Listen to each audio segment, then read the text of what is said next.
I'll tell you this straight: the day Karen Dunn, president of our glorious HOA, took a reciprocating saw to my nephew's treehouse with Evan still inside, was the day I found out just how far a man will go for family. She called it removing an eyesore. That's rich, right? The only thing removed that afternoon was my self-control when I saw Evan loaded into the back of an ambulance, leg twisted, crying for his mom. You know what I mean? Some moments split your life into before and after. That was mine. Let me back up a sec. Name's Mark Hale. Most days I'm just the guy who signs papers, fixes what needs fixing, keeps the peace. Moved back after my army hitch to help my sister while her husband's working out of state. My job's to be the calm one, especially for Evan. Kids 8 got more energy than a box of firecrackers and a mind that's always building castles out of nothing. We started that treehouse together, Fort Kickbutt, as Evan dubbed it, between two old oaks by the lake, using good lumber, real screws, all the right angles. The sun was hot, wood smelled like hope, and I thought the only enemy we'd face was a couple of squirrels. But in every neighborhood, there's that one person who thinks perfection is the log grass clipped to regulation height fences at the proper shade of beige, and God help us, no kid stuff visible from the street. Ours was Karen Dunn, HOA president, power-suited even on a Saturday, eyes sharp as ice. She'd left us notes before nasty things tucked under our mat about unapproved structures and property values. I burned them on the grill with last week's charcoal. It was a war of attrition, or so I thought. That day, she came in person, hands on hips, voice like gravel in a blender. Mark, this is your final warning. That thing violates 17 covenants. 17. You'd think she drafted the Constitution. Evan stopped hammering, looked up at me, scared. I just shrugged, kept it light. Morning, Karen. 17, huh? You must have been up all night with the rule book. She didn't laugh.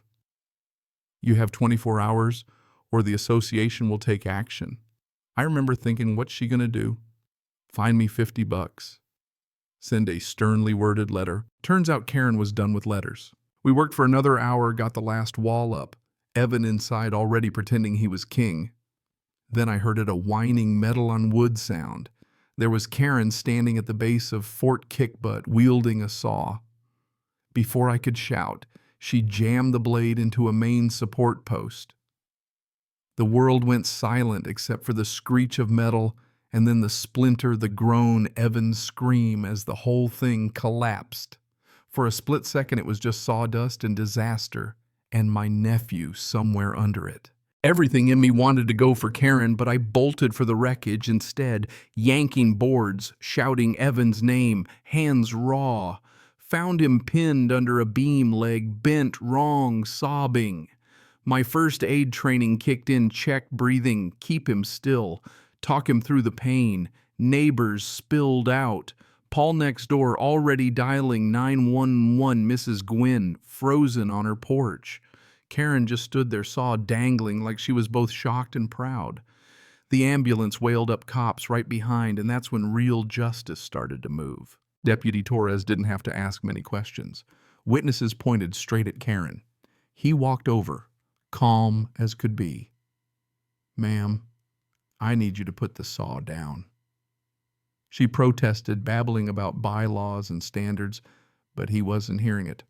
Ma'am, put the saw down. The cuffs clicked shut, and I swear it was the most satisfying sound I'd heard in years. She went to the cruiser, still spitting threats and excuses. Evan, pale hurting, whispered, "She broke Fort Kickbutt, Uncle Mark. I promised him right there we'd build it back stronger." As the ambulance pulled away, I stood in a field of ruin watching the cops drive off with the neighborhood queen in handcuffs. But a piece of paper, restraining order or not, wasn't going to be enough for a woman like her. I knew this wasn't over. Next day, my house was command central. Evan was in the hospital, doctors calling it a clean break, could have been worse. Lucky, they said. Didn't feel lucky to me. Paul, my neighbor, came over with his laptop. He's the quiet hero type IT guy, single dad. "What do you need?" he asked. Everything I told him. His doorbell camera caught the whole thing. We watched the video, Karen marching up, raising the saw, Evan's head in the window. She had to have seen him. There was no way she didn't. The evidence was damning. We synced the video with Deputy Torres' body cam footage, made a timeline, grabbed a statement from Mrs. Gwynn, her memory sharper than her pruning shears. She described it all down to the color of Karen's nail polish. The narrative was airtight. Karen's face intent as a hammer. Evan visible and vulnerable. The cut, the fall. I gave everything to the DA, to our lawyer, and to my sister. She cried watching the footage, angry tears, hopeful ones too. But why? That question burned a hole in me. Why destroy a kid's fort with a child inside? I dug through HOA minutes, property sales board emails. It was all dead ends until an anonymous tip landed in my inbox. Check the property sale records for 312 Willow Creek Lane and ask Arthur why he's so quiet. That's the house behind ours, just sold to a development company at a record price. Arthur, our HOA vice president, was a mouse in a house of cats, nervous as a rabbit. When I confronted him, he caved. The buyers wanted a lake view, but Fort Kickbutt blocked the sightline. Karen promised a $10,000 consultant's fee if the sale closed. At asking price, agreed to fix the problem. Her own words in emails and texts handed over by Arthur.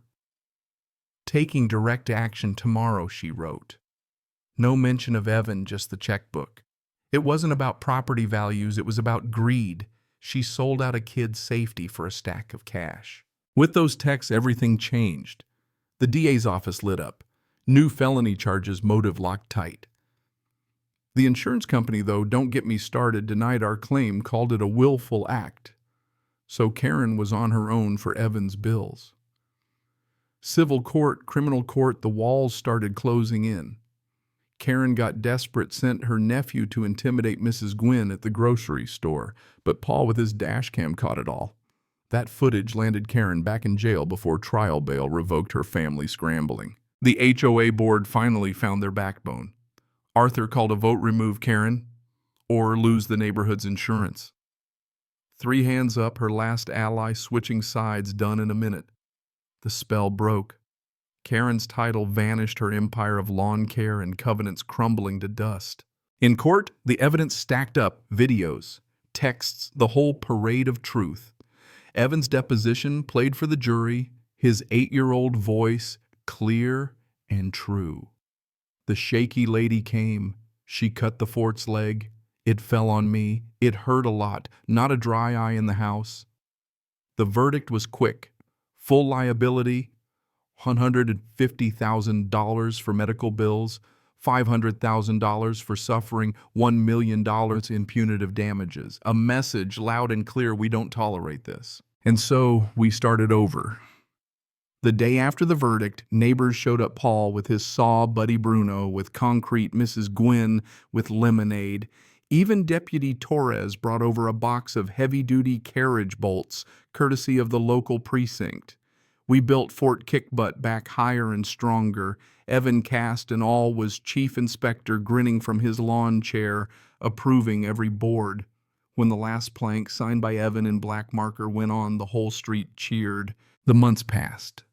The fort became a landmark, a symbol that you can't bully. Hope that sometimes when someone tries to tear you down, a whole community rises to build you back up. Karen's house sold new kids, raced bikes under the oaks, and our street found its peace. Karen. I saw her once at the hardware store, gray smaller, a nod and nothing more. Justice isn't always thunder. Sometimes it's the quiet after a storm. So here's my question for you. What would you have done standing there with a child in danger, a bully in your yard, and the system slow to catch up?